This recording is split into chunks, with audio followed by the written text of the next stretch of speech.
Well, I think first and foremost, credit to Boise State. I thought they played terrific. Max Rice just continues to hurt us. Omar Stanley was a phenomenal addition in the portal for them. They just played with such a great motor on the glass. We were not able to turn them over, which has really, really helped us. 11 turnovers, but didn't get the steals that we've been getting. They had Dagenhart bring the ball up. And then obviously we didn't hit shots at the end, so give them credit. They made some more plays than we did. And so we'll learn from it. We got a little break. Got 6 days off till Wyoming, so we got to rebound and learn from this. You already mentioned the inability to turn them over, which you guys have just done so masterfully for 5 games and points off turnovers. Dagenhart bringing the ball up, I know it creates mismatches, but did you think about maybe putting a guard on him when he brought the ball up? I think it's really hard to do, especially with our size. There's body, Yeah, definitely. And I thought House had 2 good looks. I thought Mustafa had a good look. And then we ended up going high ball screen. Donovan was able to get to the rim, but I don't know what the score was at the time, but there was a couple possessions there where we didn't score. So it was certainly a good change by them. You talked about the end of the game. It was a 6-point game with about 3.5 minutes to go. What was going on with you guys offensively? Were guys just trying to force threes? No, I mean I thought Jalen missed 2 open looks that he's been making, and Mustafa, although he just subbed in the game, missed an wide open 3. So then we just said, all right, let's go high ball screen and get Donovan to the rim. So I think that was 3 possessions where we didn't score, and that obviously hurt us. Just talk about you guys' defensive intensity. I mean, it just seemed like Rice was just throwing up some shots. I mean, obviously he made some really good tough shots, but also the ball was just kind of falling.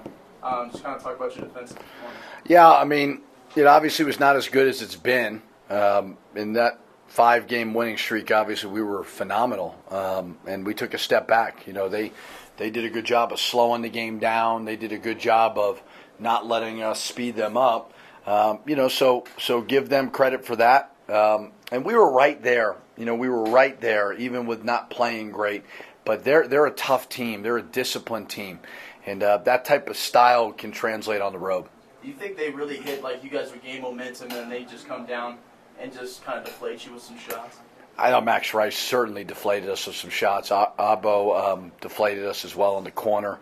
And Omar Stanley's ability to rebound the ball certainly did that as well. When you're in a game like this where you aren't able to get as many turnovers as you guys do, which is kind of rare, what's able to change at half court, do you think? Well, I think that's the next step for us is defensively is more discipline when we can't turn you over. That's part of defense, You're not always going to be able to do that, and we were struggling to do that. So as I said before, I mean, they made some plays at the end, and we did not. Sometimes it comes down to shot making, and they made some shots we did not. You guys were out-rebounded 41-36. You think that played a factor tonight? Was that an effort on their part, or was it just positioning? What was it? I think it's a little bit of everything. I mean, they're a good rebounding team. They're big and strong. Stanley, as I said before, is a great addition. Abo's got length that we don't really have, so he got 7 rebounds. Dagenhart has always been a good rebounder. So we knew they'd be physical, and they were +8 on the glass. That hurt us. The 3 guards, I know they're usually going to put up more shots than the front court, but 48 shots from 3 guards, and your JT Top and Nelly only shoot 9 combined. Your bench doesn't even put up a lot of shots. Anything you could have done to get more field goal attempts and more touches for your front court? Yeah, I mean, I think we always got to continue to look to JT. I mean, because of the percentage that he's shooting, whether it's out of our flow and pushing the pace and doing those things. I think if Jalen doesn't have an off night, it was a rare night for him. You're probably scoring 85 or whatever. So I look at it more as I thought the defense and the rebounders would let us down. We talk about Jalen when he gets when he gets super hot, he's a dynamic player. But when he struggles like that, how do you manage him? Do you even try to talk to him? Yeah, of course. Yeah, I mean, you just tell him to stay confident. He was in a little bit of foul trouble. I think he certainly it affected him. But he he has the ability to just switch it, and all of a sudden he can put up 15 points like it's nothing. So hopefully he flushes this and moves on and understands he's still a great player. I kind of get the sense that the fans are waiting for him to explode too. You get that same feeling on the bench just watching him play? You know, when he shoots, I think it's going to go in. I'm surprised when he has a night like this because he's such a dynamic, terrific player, and he's been playing great. So one of these, when a game like this happens, it hasn't happened a lot this year. You guys are at the halfway point now, 9 games into an 18-game schedule. Where are you at? Is this where you didn't want to lose one at home? I know you don't want to lose tonight, but kind of macro a little bit. Where are you guys at the midway point in league play? Yeah, I think pretty good. I don't know what place we're in now. Third, so third place in a pretty good league. I think that's pretty good. Always disappointing to lose at home, but again, give Boise State credit. You always hate having the 13,000 plus leave this building disappointed. We greatly appreciate them, but yeah, I think we're in a good spot. I don't feel great right now by any means, but to be top 20 whatever in the net and top 20 in Ken Palm after 22 games, right? I think it's pretty good. So don't feel good right now, and back to work and see if we can put together a good game plan for Wyoming, who's playing well. Any comments? Any comments on Donovan Dent? Yeah, I thought he was awesome. Really, really good, and that was a phenomenal performance that obviously doesn't feel great because we lost, but terrific performance. Get a little time off before Wyoming. Much needed rest, time to regroup and watch some film. How's this break going to be for you guys? Yeah, it always sucks when you lose, before a bye week, but just take tomorrow off and get back to work. That's really it. I mean, and I think that late game, that late emotional game versus Nevada, and then that quick turnaround, that was a little bit challenging, I thought. So a little rest will be good for everybody. When you guys do go into this break, is there something specific that you saw tonight that Boise was able to kind of affect your defense than you did any other the last 5 games? Is there something specific? No, I mean, besides not turning teams over, right? I mean, we've been great at that. And when, Jalen House only gets 1 steal and he plays 27 minutes, that affects our defense. So just being a little bit more fundamentally sound if teams are going to slow us down. Sometimes that happens. They were set on doing that. So, and they made some big plays, and we did not. Did you guys feel like they controlled the pace or the tempo through any big chunks of the game? Yeah, the whole game.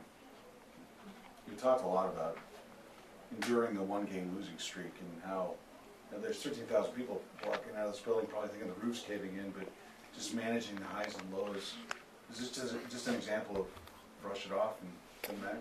Well, I wouldn't say brush it off in the sense of, you want to learn from every single game, good, bad, or whatever. Now, in today's world, because of social media, you can be hyped up so much, and then it all goes away, and so that's always been kind of my mentality, is to stay as level-headed as possible. As I said before, you hate to disappoint our amazing fans, but, we've still got a lot of basketball to play, and after 22 games, 18-4, 6-3, a lot of quality wins, a lot of good metrics. We certainly have put ourselves in a pretty good position. So now let's learn from this, get better, get back to work. They got smart. They had Dagenhart bring the ball up, so we couldn't really pressure the guards as much as we want to. But we just got to be better in the half-court defense when we're not getting turnovers, steals. We just got to guard better in the half-court. Also, when you're looking at your offense, when you guys aren't getting things off of steals and in transition, how do you feel like you guys can make things work a little differently? I mean, I don't think our offense was a problem. We were pushing the ball fine, even on makes. We just got to guard. That's all it came down to, was guarding the ball. When Rice is making threes like that, I mean, is there anything different you guys try to do defensively, or? We got the same principles. We got to shut him down. He shot 12 of 20. Hell of a game by him. We just got to guard him better. He got hot early. We should have switched some stuff up. We didn't. He just kept going. I know he's a guy that had a career, his previous career high was against you guys there in Boise last year, and I'm curious if, because he had such a poor shooting season really to this point, this year, if you guys had backed off a little bit in the scouting report, or if because of what happened last year, you guys knew he was capable of that. We know he hits tough shots. It's his whole game, really. I mean, we didn't really change anything. We went off last year. We know he could score the ball, and we just didn't execute tonight. Their offense just did not turn the ball over. They had 3 turnovers at halftime. How much does that change things for you guys schematically? A lot. I mean, we rely a lot on forcing turnovers, block shots, speeding teams up. And credit to them, they did a great job of just being patient, taking their time in the offense. They shot the ball almost every time under like 10 seconds, so that's credit to them. We gotta guard better in the half. What's the locker room like tonight? What were you guys telling each other after the game? I mean, we've been on a great run. One loss isn't going to really bring us all down that much. We stay together, keep encouraging each other, and we'll be all right. Jalen, tough night where you were a lot more assertive when he went out, but I mean, it was just one of those nights for Jalen? I mean, Jalen's a great player. He has nights where he goes for 30. Everyone has struggles here and there. So, I mean, we just stay together, still trust him in shooting, and we'll be all right. You guys are at the halfway point in a pretty good, obviously, Mountain West Conference. You guys are at 9 games. You're going to be no worse than third this weekend. You're in third right now, and you'll be in third even regardless of results. What do you feel you guys need to do in the second half when the schedule gets a little tougher, all the tough opponents are on the road? What do you guys got to do in the second half that you didn't do yet in the first half? Just stay together, really. Just keep playing the way we've been playing all season long. We've had a great season so far. It's not over yet. So, I mean, just on the road, we know we got to play a little bit more energy because we don't have the fans behind us and all that. So, really, just playing together. Now, Coach has talked about riding the highs and lows, managing that, just not getting too high when things are going well, not getting too low. Is this an example of that where you just brush it off and come back to work? 100%. We did a great job of it after the UNLV game. That was a tough loss. We learned, went on a 5-game win streak. We'll just learn from this one as well. That's all you could do. You guys get a little bit of a pause now before you go to Wyoming. I mean, what do you think this next 6 days are going to be like? Just how you guys are going to handle this time off? We're going to watch some film on this game, go out there and practice, and just play hard.